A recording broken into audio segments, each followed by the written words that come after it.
appreciate in value to the point where they want to sell them. Now, clearly, they're dealing with maintenance issues and taxes and insurance to do that, but they've made that investment, and they're thinking of this as a business opportunity where they're going to work and they're going to grow the value in that property, and it's going to more than offset and turn a profit on whatever the carrying charges may be. So this gives you some idea that when the media is talking about, and news reports are talking about shadow inventory, these are some of the things that I've talked about what could make up that numbers of shadow inventory. Now the thing is, we don't have a clear idea of exactly how many homes are in this group. The scary part here is National Association of Realtors puts out a report, and if you look back to their report in February, you can look in and say right now, if you look, that number is somewhere between 2 and 8 million homes. So they're not exactly sure exactly how many homes are in their total, and you and I both don't know what they're including in their shadow inventory numbers. But to give you the size and scope of what that means, the February report of 2013 said that listing inventory right now of homes that are currently listed are about 1.75 million homes. So let's think about this for a minute.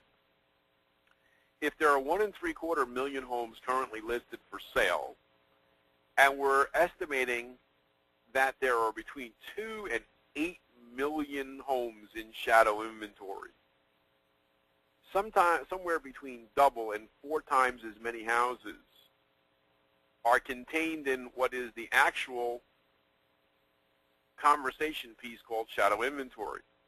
So you could see that if these inventory numbers are true, that the shadow inventory numbers are a great cause of concern. Because while agents will tell you right now that listings are tight, that they don't have anywhere near as many listings as they'd like, that the number of units available on the market days on, is shrinking, so that they have only so many months worth of consumable inventory, and it's been going down. Imagine what would happen if that number were to double, triple, or quintuple. That would be a scary thing, because then we go right back into the same challenge that we had before: too many properties and not enough buyers for them. So we understand where the concern comes from, and that this particular shadow inventory really is not helpful to us, because all they're going to do is add to a problem. They are vacant properties, and whoever was in them has gone, and they're doing whatever they're doing. And that takes away, the ability for them to be moving within the frame. They're not currently a renter moving into a house or in a house looking to move to another home. So this just adds pure quantity to the numbers, and you can understand why that there's big cause for concern in that. So, what we're seeing here are shifting markets.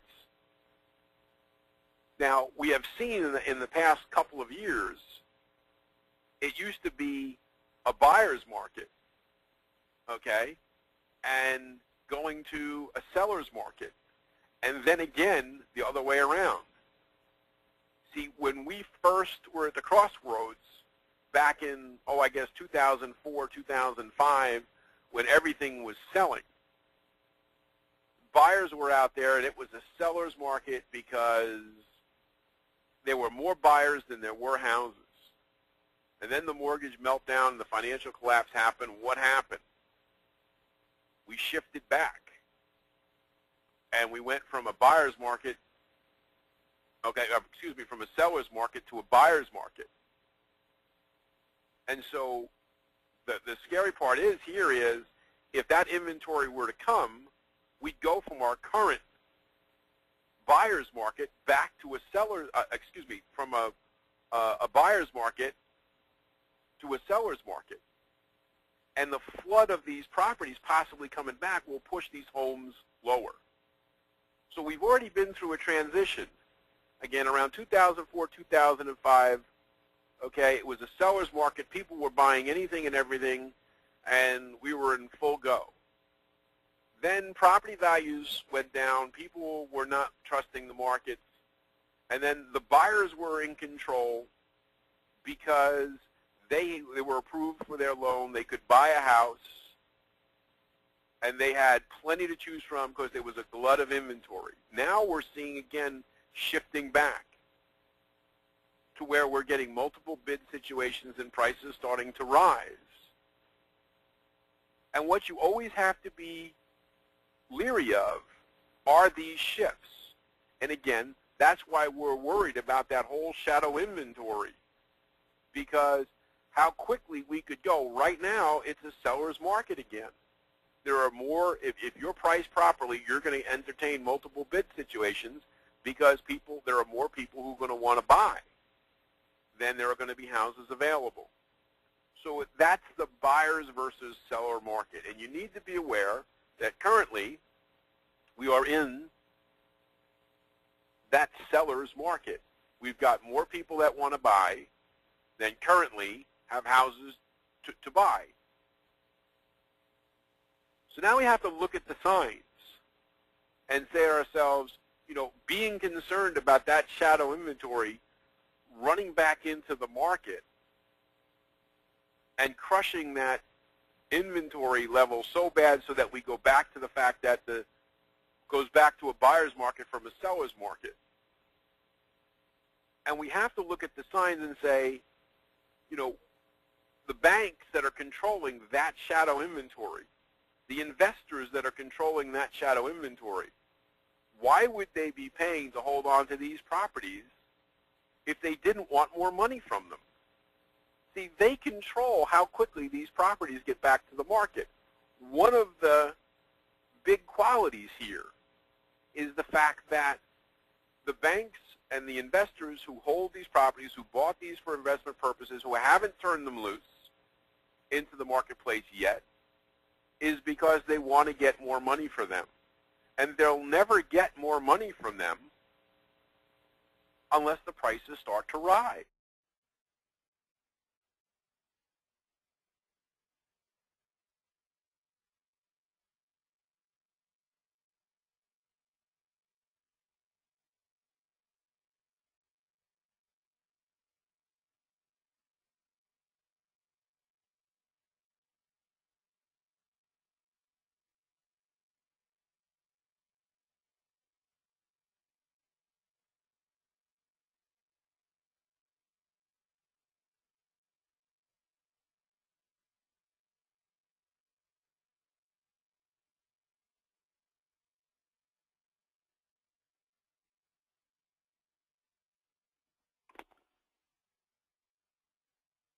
Situation.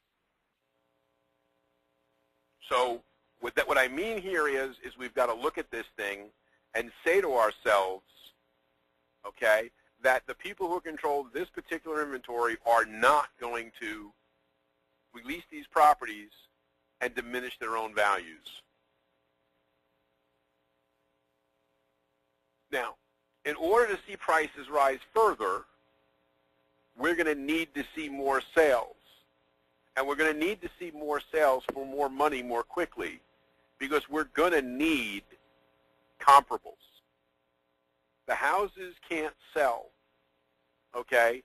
The houses, if they're not going to appraise for value, there's only a limited number of people who are going to have the cash to pay for the house that the banks won't finance fully. So what has to happen here is these prices need to rise. They have to rise slowly but steadily. And there must be a number of these properties turning over in areas so that we can get the number of comparables we need. Now, hopefully you're following this because this is an important point, and this is what brings me to my thought process about the other shadow inventory. Okay? The other shadow inventory. So what is the other shadow inventory? Well, we know that 43% of current homeowners who have mortgages, that they're over 4%, they have equity in their houses, and they have credit scores that allow them to be financed so that they could move. Now, those who would like to move, okay, but have little to no equity, but they have some savings and other liquid assets. This is another whole group of people. Next, you got those people who would move if they knew that they could move.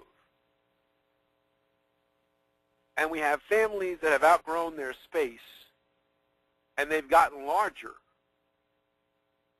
And they have so little space and so little cramped. And they'd be happy to move for a little or even no more money per month. In other words, imagine if you could get, based upon their current situation, you could move them into a larger home. And you could move them into that larger home and get them that space without increasing their payments at all. Wouldn't that be a wonderful thing? So the fact of the matter here is, families that have outgrown their space are currently living in confinement because they don't understand that they have the option of getting out. Each one of these pieces of the puzzle are critical because these are people that now own houses that can buy other houses. And once they get in the mindset to sell and to move, they are now creating additional saleable inventory for your listing partners, which include another transaction. See, it's no longer somebody coming and starting the cycle. This is somebody in the middle of the cycle who's creating a sale and another purchase. Because what we're seeing is that the largest amount of actual inventory in today's market tends to be at the higher end. The higher end has always done very well, at least for the last few years. The larger end is doing, quite well. And given the fact that interest rates are low and prices are relatively low, although escalating, has caused people to really look at the larger market. So let's take a look at what these folks look like and where we can find them, because if we don't have a plan, if we don't have a set way to know what we're trying to do and how we're trying to get there, we run into a real challenge, because we can't just say that there is this group of people. What I'm trying to share with you is, here's my thought process on what these people look like so you can make them more readily identifiable. And so think about this. If you've been in the business, and you've been in the business, let's just say, 10 years, look at your database and look at the number of people who closed loans with you prior to 2006. And then look at the group of people who closed loans with you between 2008 and 2010. That's one group of people. Your database has, hopefully, these people in them. Your realtor, hopefully they've had their database of the same people. Who did they sell a house to prior to 2006 or between 2008 and 2010? So that right now, this very minute, it's likely that they meet the guideline that says that they have equity in their home so that they can afford to sell. Anyone who's bought a typical starter home prior to 2010 and has small children who are either preschool or preteen, those people are candidates, because it's likely they're finding out what worked for them then isn't working so well for them now. That these people, that starter home, while it was great when everybody was small, has grown up and requires more space. You know, we've got the entire world of homeowners that has been convinced that now is not the time to buy a home, or that you can get a mortgage. Because all you see is reports. You know, you have to put down 20% to buy a home, and even if you do buy a home, or even if you do have 20% to put down, the credit challenges are so high, and the documentation is so severe, and all these other things that you hear that you and I both know. Yes, it's more challenging than it was before. But it doesn't mean that it doesn't happen every day. But there's an entire group of people who, if you listen to the mainstream media, they're still talking about the challenges with housing. We're only starting to see scattered reports, minor comments here and there about the rebound in housing prices. There's not a lot of real conversation talking about, hey, prices have already hit their bottom and on their way up. Interest rates are still reasonably low. They're not as low as they once were, but they're still pretty good considering. And the point that all comes down to is we've got to look and we've got to say that there are a whole bunch of people who are unaware that this is a great opportunity. Houses are actually on sale. The money that you need to borrow to buy the house is actually on sale. Well, what do I mean by that? Well, let's be honest. A sale means it's less than it normally would have been. You and I both know that if we look at our markets, we would probably agree that a year, 2 years, 3 years down the road, home prices are going to be higher than when they are today, and interest rates are certainly going to be higher than what they are today. So the home itself and the money that they're going to need to borrow to buy that home, well, they're on sale today. And so that becomes the motivating factor. Do you have these people in your database? Does your realtor have these people in the database? Do you know where these typical starter homes are? Do you look at your documentation on their loan applications going back to 2010 or earlier at the ages of their children? You have that information in your files. Those are the people that I'd be reaching out to and letting them understand that now may be the time that that 3-bedroom, 1-bath home could be converted into a 4.2 or a 4.3 or a 5.2 or a 5.3 for either no money or just a little bit more money than what they're currently paying now. And think about that. Think about the opportunities, because even though the house is left, they probably bought those houses with loans that have interest rates that are higher than what's available today, which means they're paying more money per borrowed thousand than they would to buy their new home. So all that said, is there a time to panic? Or, is now the worry of that shadow inventory all hitting the market, is that a problem? And as far as I'm concerned, given where the inventory levels are today, the market could easily absorb another 500,000 listings right away. Because here's what we're talking about. They're saying that listing inventory is down 25% last year.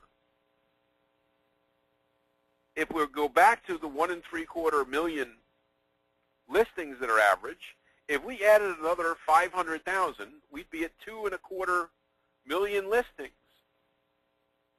Now, you would think that that would stifle the market. But the other fact is that buyer traffic, according to the National Association of Realtors, buyer traffic is up by 40% over the same time last year, and it's still growing. People, we could see a very special housing market if we can just get together and make it happen. Inventories are down 25%. Traffic is up 40%. That's putting the pressure on the market. That's what's currently creating what is called the seller's market. By adding 500,000 houses into the market right away, that wouldn't hurt us. It may level things out. It may encourage more people to get into the market because you're seeing people who are getting discouraged because they can't find a house. They've been looking, they've been putting in offers, they've been facing multiple bid situations, and they haven't been winning the bids. So as those people get discouraged, they may fall out of the pursuit of buying the home. So in my opinion, the market could easily absorb another 500,000 homes if the banks and the investors who are controlling these properties decided to start trickling in their homes. Now, what am I talking about? A very special market if we can get together and make it happen? Well, if the investors start selling their houses, then the 40% or so of the traffic that were up, and if you look at your own situation, I guarantee you, you've probably got more pre-approvals in your pipeline right now than you did last year at the same time. Statistically speaking, you should be up 40% over last year. Hopefully some of you are higher than that. And I know some of you have the concern that these people won't find houses, and you will have, put these people together and they won't buy because they won't find. So my thing is it's not time to panic, but we also can't help and we can't control whether the banks and the investors who control the shadow inventory, when they're going to start releasing these properties back into the market. So here's what we need to do. We have to have a plan. You have to become convinced that we're going to have to be the messenger of the positive news. The positive news about the housing market and the positive news about the mortgage process. If you aren't convinced to be that messenger, then it's going to be very difficult for you to engage in the positive message. You only will feed into the negativity of the fact that the listings are down and that there are more people looking than there were. That's not going to help us. So first we become convinced that we're going to be the messenger of the positive news. And the first person that we need to go to, in my opinion, is just find yourself a few realtors. Just one or two. Explain to them what we're talking about here. Find out who will commit to either one morning or afternoon a week to come work with you. We talked about this in the Forever Home strategy. We've talked about this in the first-time home seller strategy. These are the things that we need to be talking about. Who are the realtors that we can speak to that will make a commitment to do this? You have to craft your message and print your facts and locate your targets. You've got to work with your realtor on this, between your database and their database. The inventory in the market, whether you use the MLS, whether you use any other method, public records.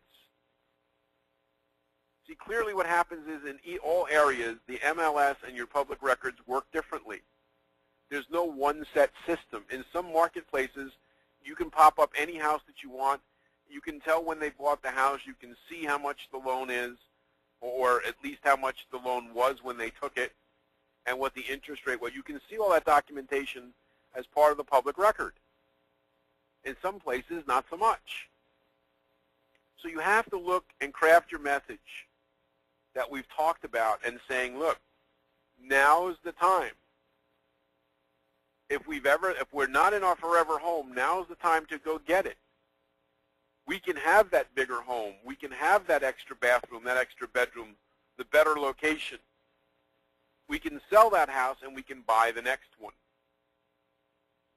But it's not going to work if you don't print out your facts, locate your targets, and schedule the work to go do it. Because without these things, this just becomes an idea.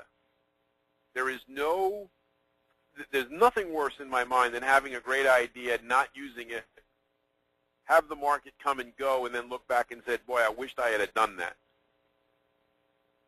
The market right now is full of people that would be willing to take advantage of it if they just knew that they were supposed to. Then you get to go out, you get to talk to the people, you get to approach them with your information. You get to collect those listings. Obviously, your realtor collects the listings. You collect the home purchase opportunities. And along with your agent, you're going to put together transactions. The agent's going to list and handle the buy-side opportunity, and you've got the chance of collecting mortgage opportunities for yourself. This is a consummate win-win situation. The two of you, you and your realtor, going out and looking at the market, sharing the same goal.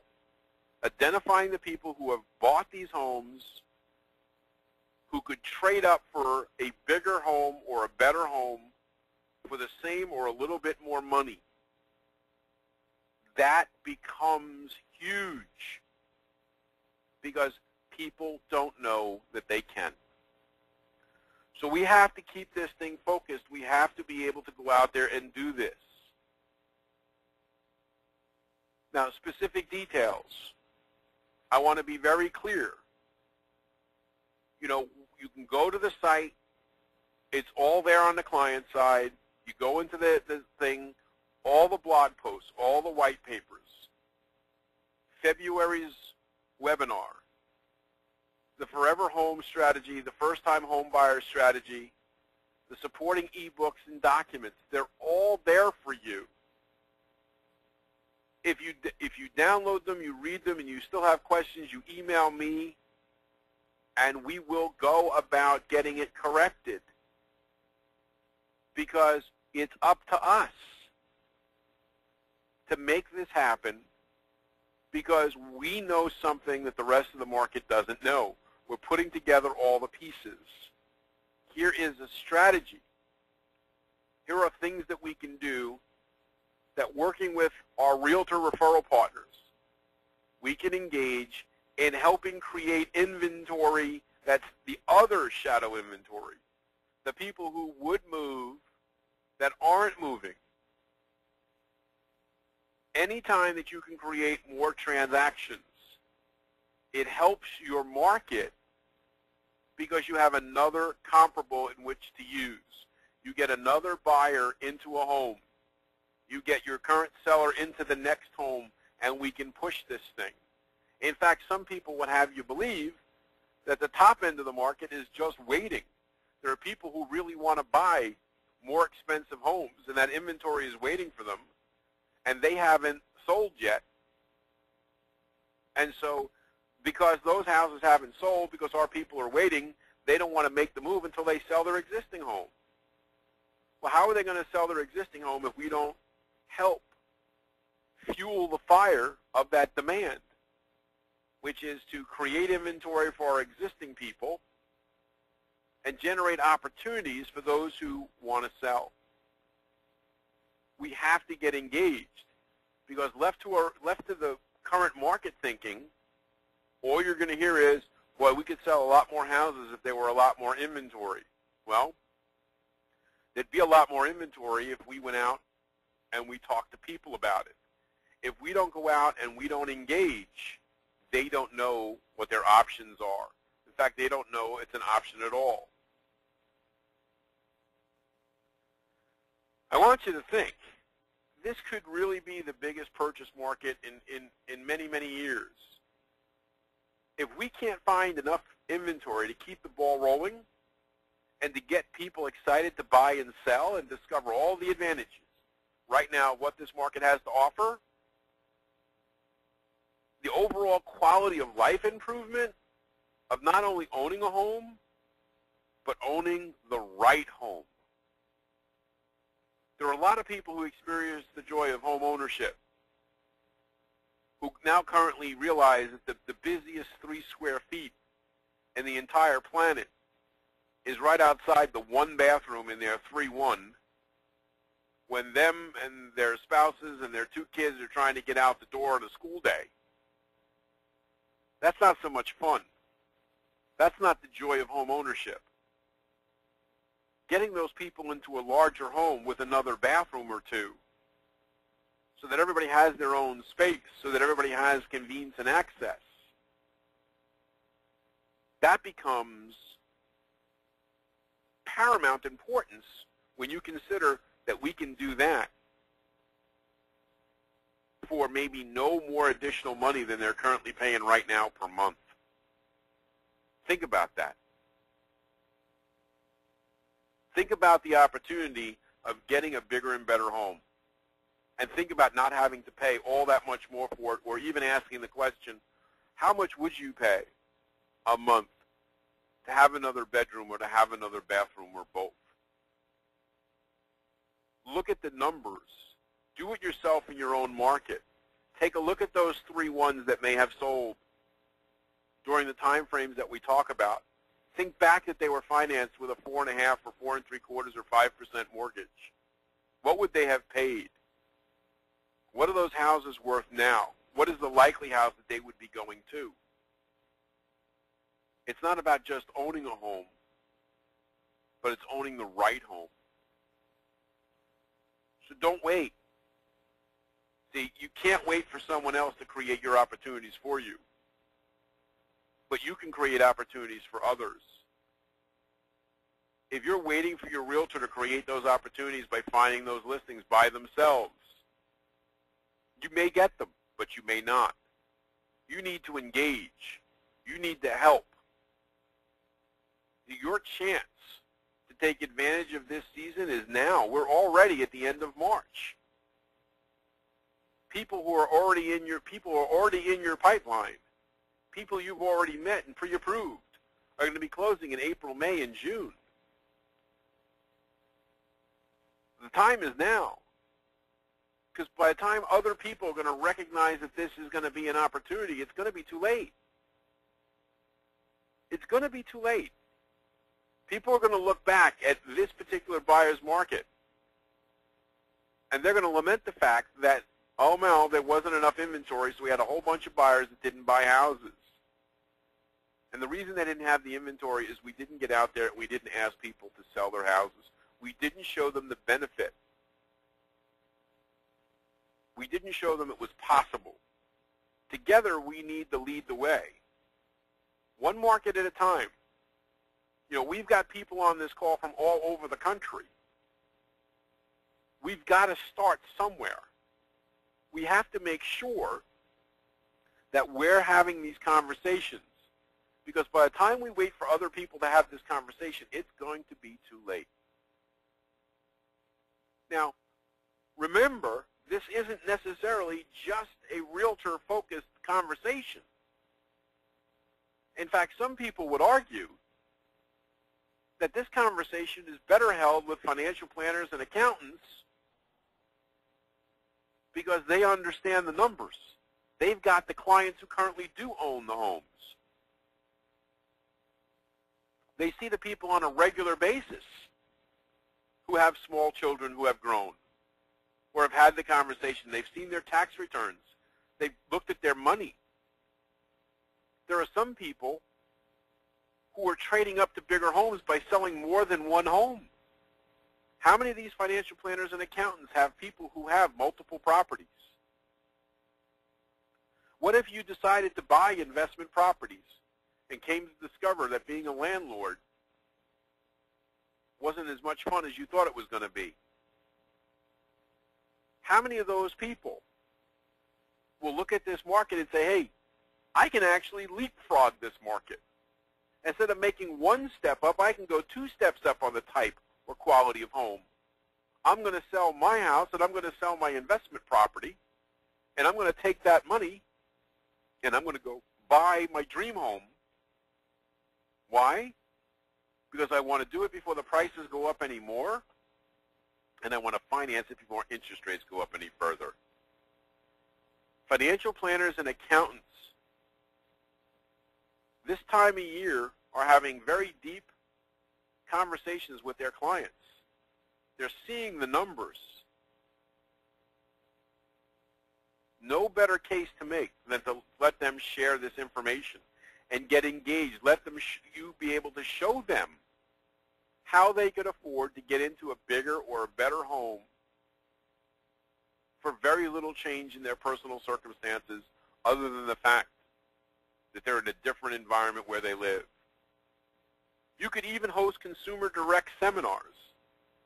You could go out there in those very neighborhoods where you think people should be listing and selling, and again, using the first-time home seller strategy, bring them to a room. Bring your financial planner and your accountant to the meeting.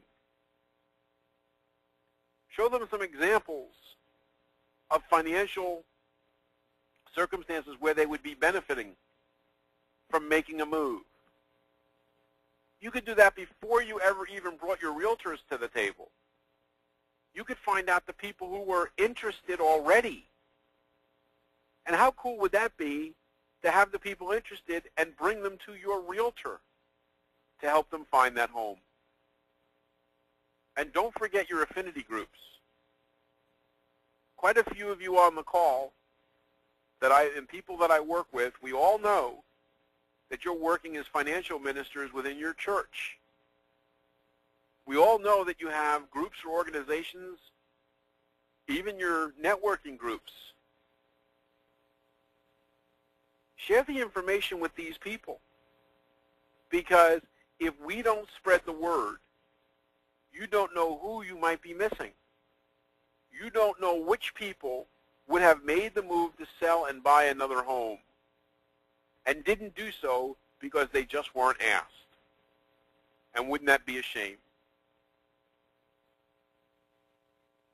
So what will you do? What are you going to do about this? You either need to lead or you need to accept what you have. The old expression, you either need to lead, follow, or get the hell out of the way. My part here is the groups that you would think of that would be sharing this information with the public. They're not going to realize what's going on until this event has come and gone, and it will be too late. Which is why I decided to focus this month on this. We are ending the first quarter of the year here in March. Everybody that I'm working with is seeing purchase activity far higher than it was last year at this time. Home prices are going up. There are people that are out there seriously looking, and that's all great news. Many loan officers who were worried about what's going to happen when interest rates went up and they couldn't refinance people anymore, and I quietly assured them that they would just do purchase loans, because I knew, like many others, that once interest rates started to tick up, people would come out of the woodwork to go out and buy their homes. They would have realized that they missed the bottom of the market. They would start to see home prices go up because there was going to be increased demand. And that would come from the people who felt that they missed it. All the people who were sitting on the sidelines, not pulling the trigger, the pent-up demand. It's all been waiting for somebody just to do something simple, like lead the way, and show them how to get to where they need to go.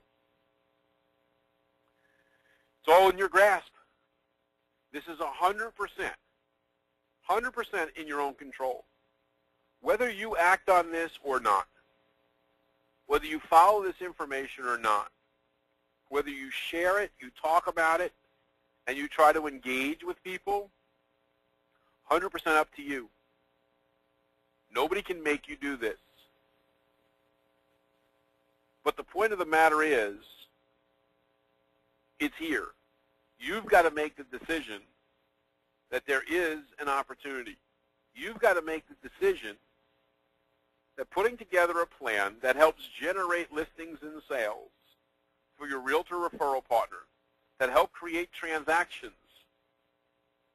for you and your referral partners, that if you wait on them, it may not be as good as it could have been if you would have done something yourself. 100% of this can be within your control if you choose to do so. So really, it's up to you. I've pulled out the information, and I don't know whether or not you're going to make the most of this opportunity or you're going to miss it. I'm painting the bullseye for you. The only thing worse than missing the target is not firing the shot. Think for a second. What would you lose? What could you possibly lose by trying this? How would you miss any deal? How would you miss any opportunity by engaging in a plan that speaks to homeowners about the benefits of home ownership, about possibly creating a personal windfall for them by moving them into a better home at a better price? The worst they can ever say is no.